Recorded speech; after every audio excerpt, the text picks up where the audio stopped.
I sat next to a lady in the plane.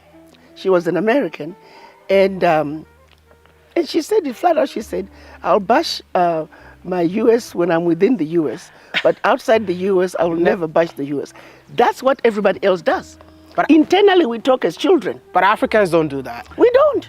We're actually the ones that take the negative news to them. To them, exactly. It's stupidity of the highest order. And as soon as you start preaching positive about your own continent, no. You've been then paid you to must say... Yes, and you must be with the government. They're always against the ruling party.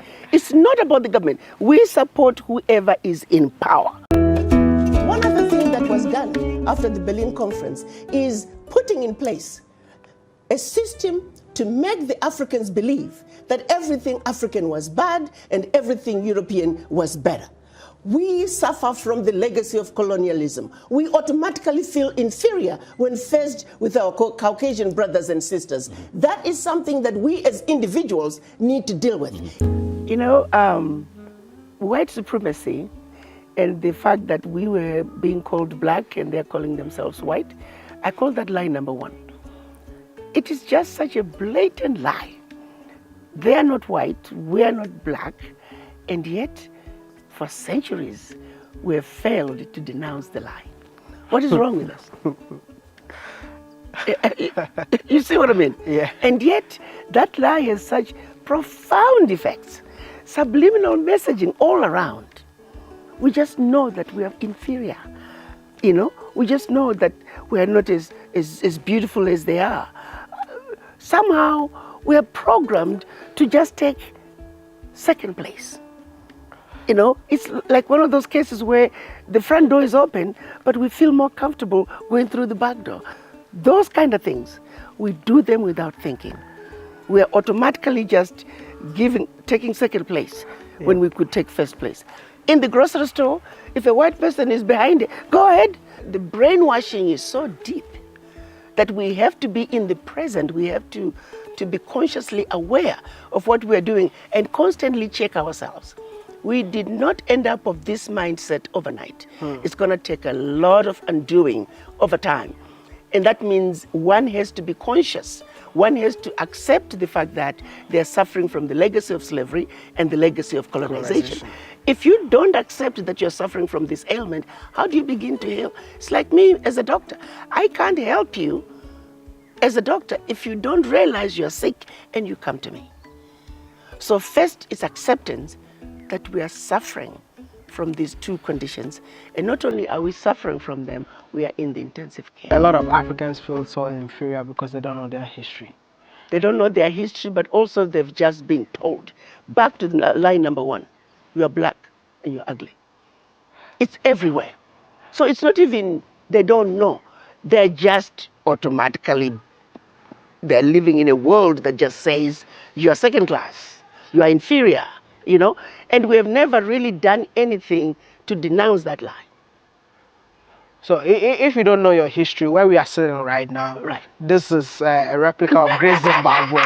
And Great Zimbabwe was built by our ancestors, right? Correct. And you see, I think she put mortar, but our ancestors never used mortar. This alone should make you feel superior.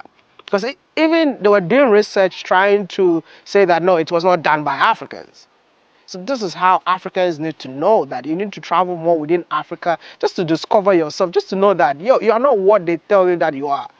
When I went to Great Zimbabwe, I felt so proud as an African. But you know what though? We could start with our history books. Why are we still using colonial textbooks in 2022? You see what I'm saying? They used the books, the educational system, to brainwash us. It's going to take the educational system to undo the damage. But I'll tell you the place where they need to really take responsibility is religion.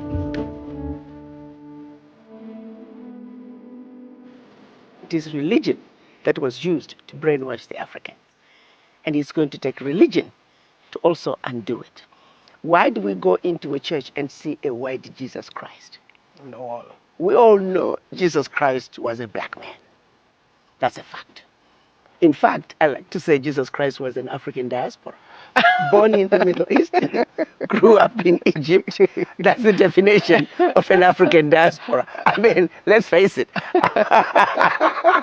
That comes to my next question. What is the main function of ADDI? African Diaspora Development Institute. So Jesus is your number one.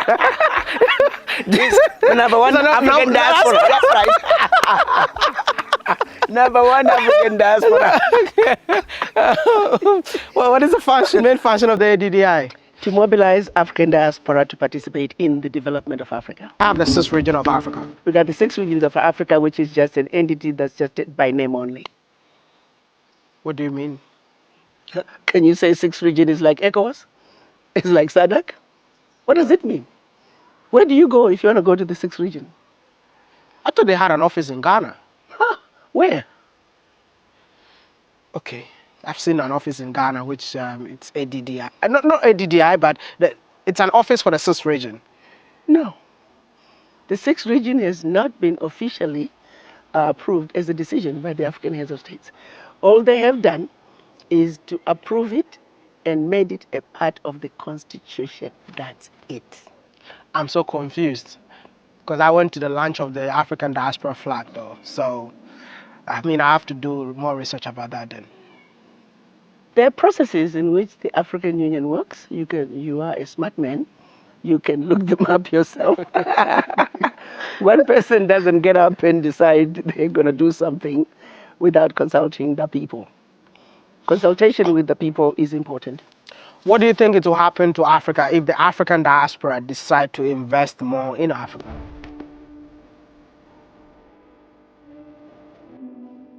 That is the only solution. What I tell the African diaspora is that we are the true gold. We are the true gold. You know, the reality is people don't realize as we speak, there's not a single African country that has the capacity to build an airport, capacity to build a railway line. But collectively, as the continent, we have all the expertise we need.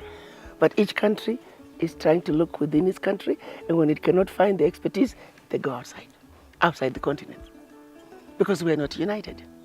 It will even be very difficult for them to find engineers next door, because we are not united. So my hope was that the AFCFTA would begin to put us together, bring us together in a way that access to professionals is easier. But that's not happening. So ADDI is saying we have expertise galore. Black people must understand what is really going on. Because what we are shown instead is, oh, look at those Africans killing each other. There are some serious games that have been played in Africa for far too long. And once we understand that, we can strategize as to how we can begin to bring the difference and bring the change that Africa needs. And that change can only come if the African diaspora are united. And the Wakanda villages, as I call them, it is our organized way of saying, starting with one African diaspora center of excellence, it will be a new city, a developmental hub that we can then take from there. Every sector is developed. Take healthcare. How many doctors do we need in this region to take care of this many people? We pick up education, same thing. We pick up engineering. We pick up electricity. How many megawatts of power do we have in the region? How many do we need? Be it solar, be it wind, be it hydro, be it geothermal, be it...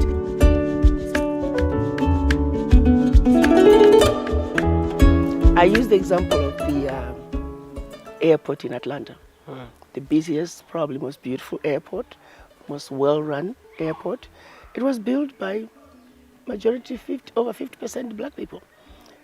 Mayor Maynard Jackson of Atlanta back then, when he was commissioning the airport, a lot of white businesses came in and they were putting in their proposals, and he realized there were no black companies. They said, well, where are the black companies? They said, we can't find them. So he pushed the papers back and said, hey, I'm not signing this until you find some black companies. So they had to go find them. So that's how black people ended up participating in building the Atlanta airport. Why aren't we getting them? They're still there in Atlanta. Why aren't we getting them to come and build airports in Africa? None of the airports are built by black people. because we're not united. So ADDI is saying, let's have some way that we can all come together, we all speak with one voice, and we can all build the Africa that we want together, so we prevent being exploited. I was in Zambia and I saw one Turkish man with a big apartment complex that he built. Now how does a young man from Turkey decide, I'm going to go to Zambia and I'm going to make money? These units are 100% booked. Average rent is 3,500 to 5,000 a month. This Turkish man flies in, he has a manager, he's making money out of Africa. And I said to myself, why can't African diaspora do this? Other people are seeing what Africa has, but the diaspora cannot see what Africa has. You don't think the diaspora complains a lot? Yeah, we do. But why do we complain about Chinese people coming in? I know, when we are not When there. you are not coming. Yeah.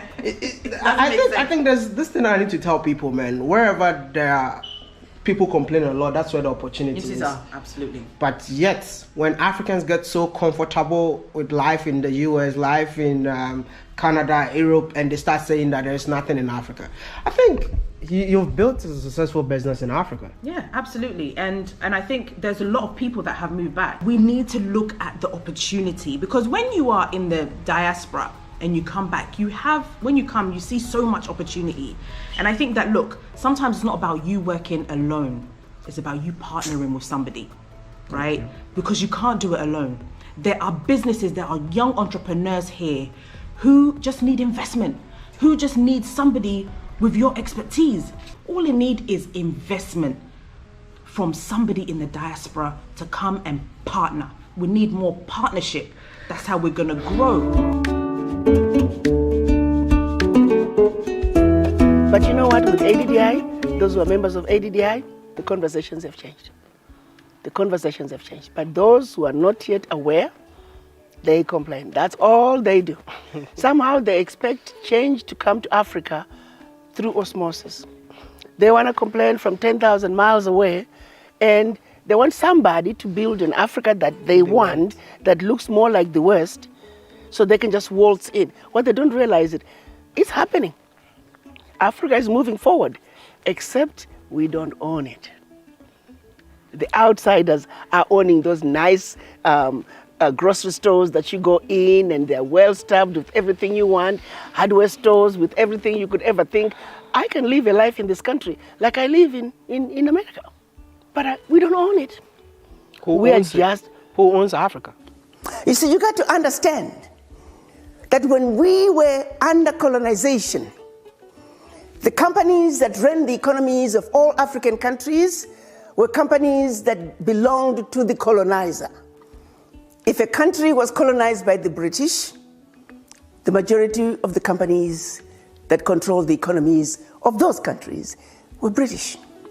If you were colonized by the Germans, German companies. If you were colonized by the French, French companies, and so forth. That, my brothers and sisters, they never give up. They still continue to control the economies of their former colonies to this day.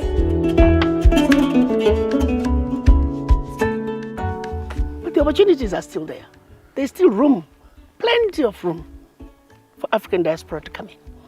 In spite of the many years of exploitation and abuse, the statistics are telling us that they've only exploited maybe 10% of Africa's natural resources. And every day, we're discovering more and more African natural resources. So we are inheritors of an amazing, amazing continent with endless riches. If we can just wake up to realize that. And it doesn't take much to invest in Africa. There's so many low-hanging opportunities. And our people are being told, don't go to Africa. You went to Borodale. Yep.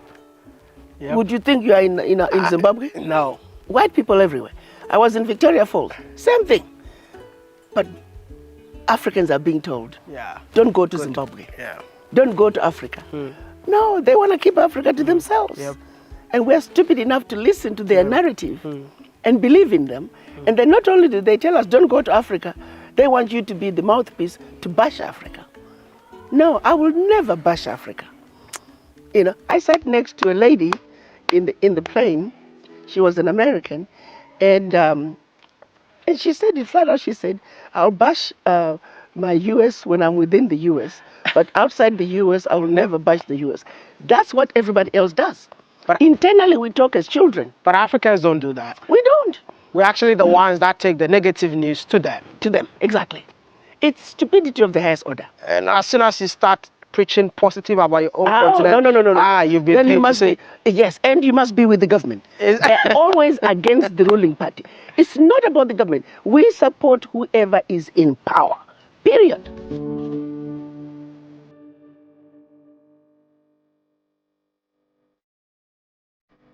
Because at the end of the day, they come and go. But the people and the programs must continue. And we, the people, as private citizens in private sector, must make sure that those programs continue. But we just like to complain.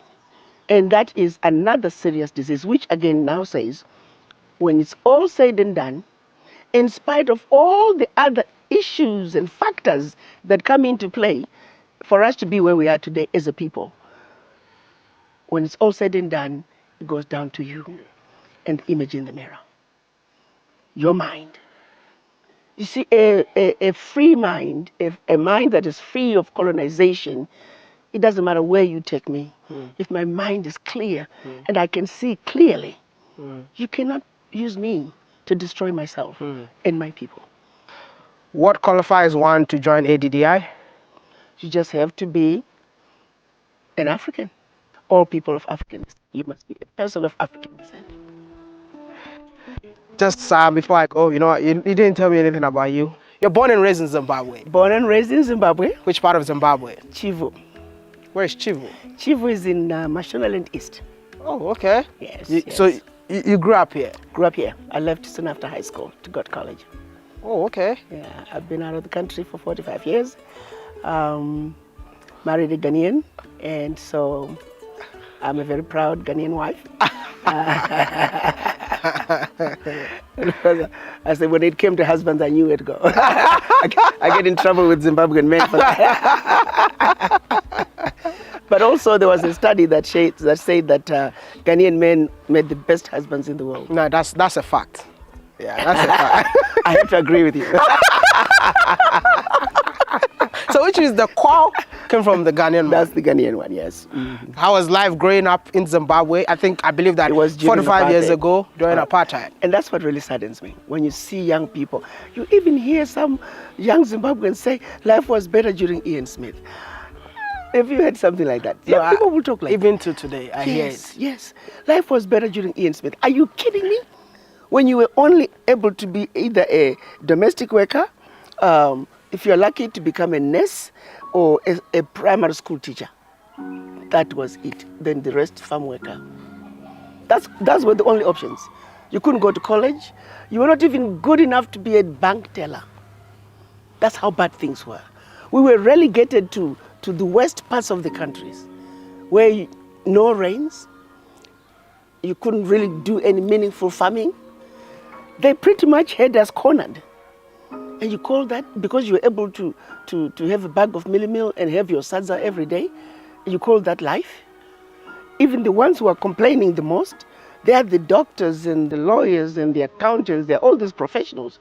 You couldn't be doing any of those things during Ian Smith. Some people died.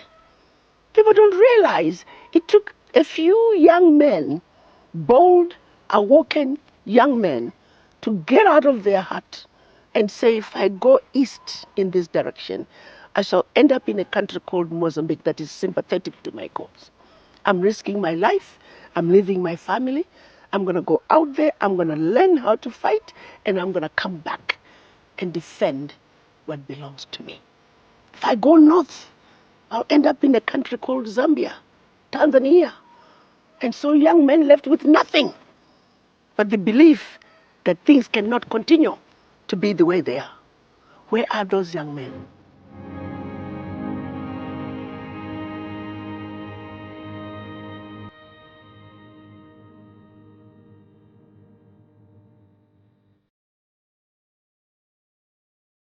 It is those young men, many died, did not come back, but they made those ultimate sacrifices. So to want to insult them by telling them life was better with Ian Smith, that is sad. And you are where you are today because of those young men and women who risked their lives to liberate Zimbabwe. Where are we going wrong? Why are they not getting this?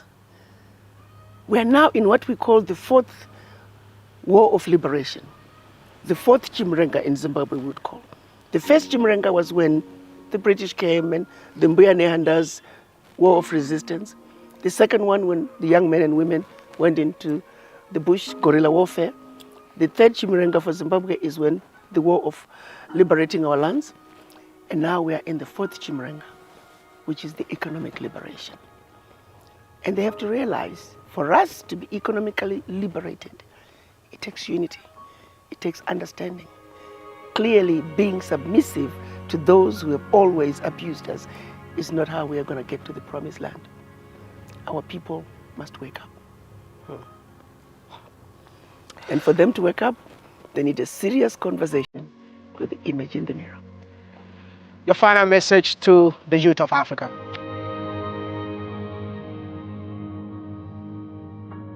To the youth of Africa, please wake up. Africa is yours to take. Africa is yours to rule and manage. But for you to do so, you must understand your Africa, understand the issues and what's really going on. But above all, protect yourself from being used as an instrument of your own self-destruction.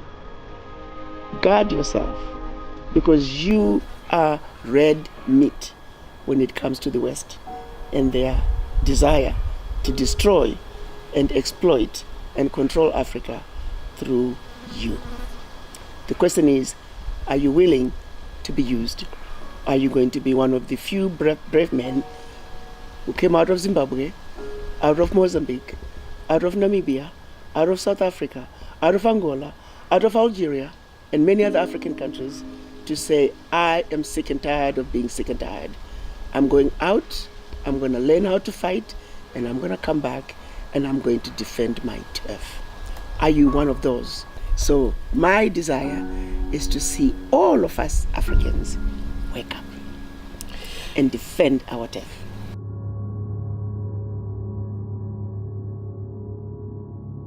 We have an event in October. We have an event in October. As you know, I've been traveling in Africa the past 6 months. Okay. I went to 7 different countries looking for a home for ADDI. And I ended up in Zimbabwe, which was the last country that I thought I would end up in. But during my travels, I met with a couple of presidents and a couple of former presidents. And one in particular, I was challenging them as to what is this all about the sixth region?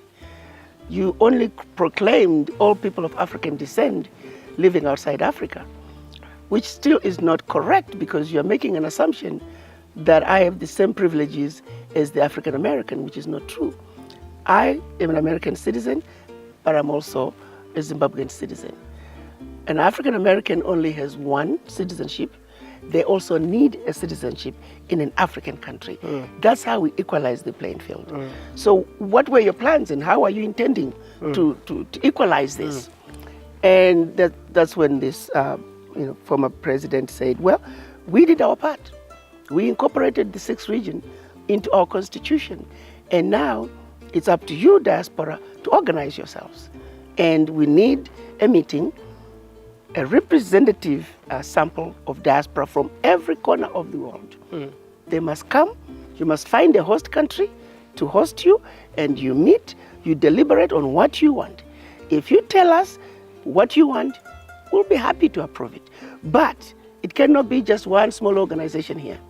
He even mentioned a couple of people, and he said, no, it has to be people from everywhere, every corner of the earth. He said, Ambassador, if you can call that meeting, I'll be happy to get my own president to host that event. Then he took me through the whole history of the Pan-African Congress, going back to W.E.B. Du Bois and the first 5 PACs, and then the 6th PAC in Tanzania and the 7th in Kampala, and then the aborted 8th in South Africa and then Ghana. But he suggested that we could hold a 9th Pan-African Congress, but focus on the 6th region, where you guys tell us your demands. But the important thing is get people from all over the world. If we can get that sample, find a government to sponsor the event. That government can then deliver your demands to the other heads of states at whatever summit they will present it. That's how we can actualize the 6th region. So I was armed with knowledge, and I was very grateful for all that information that he gave me. So I went around calling and talking to Diaspora, sharing with them what I had been told, and a lot of people got really interested. So by the time I got to Zimbabwe, I decided to have a conversation with the Zimbabwean government, and President Mnangagwa agreed that they were comfortable with the country sponsoring the Pan-African Congress. And also I have my own desire to see Diaspora come to Africa and see and appreciate the opportunities. So it's going to be a combination of that conference as well as Invest in Africa, Spotlight Zimbabwe. So that's going to be held in Victoria Falls from October 14 to 19. We're hoping to really just have a group of diaspora from all over. It's not one organization, it's from all over. People are coming, they're representatives of different organizations, to just have a conversation. What do we want as a people living outside Africa? As is, nobody can claim the 6th region because it hasn't been commissioned. They haven't made a decision on it because we have never brought anything to the heads of states. So anyone can attend? Yes, strictly on invitation? No, it was out. We just sent it out. There was a questionnaire, one fills out, and we are submitting the names to the government of Zimbabwe. It is the government of Zimbabwe that will send out the letters. Okay. All right. So I guess if you're as long as you're of African descent, of course. Yeah. So if you're watching this video, probably we're going to get a link so that you all can fill up if you are interested in coming. And am I invited? You are definitely invited.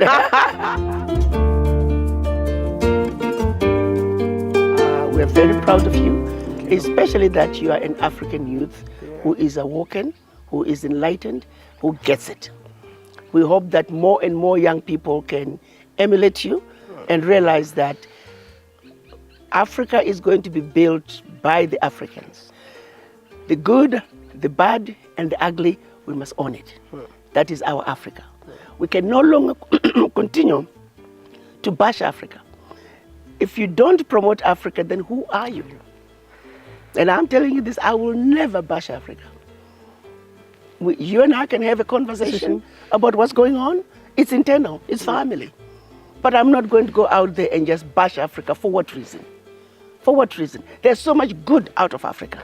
I've chosen to highlight the goodness out of Africa. That's it. Let the others who want to spend time bashing Africa, go ahead. There are enough of you out there.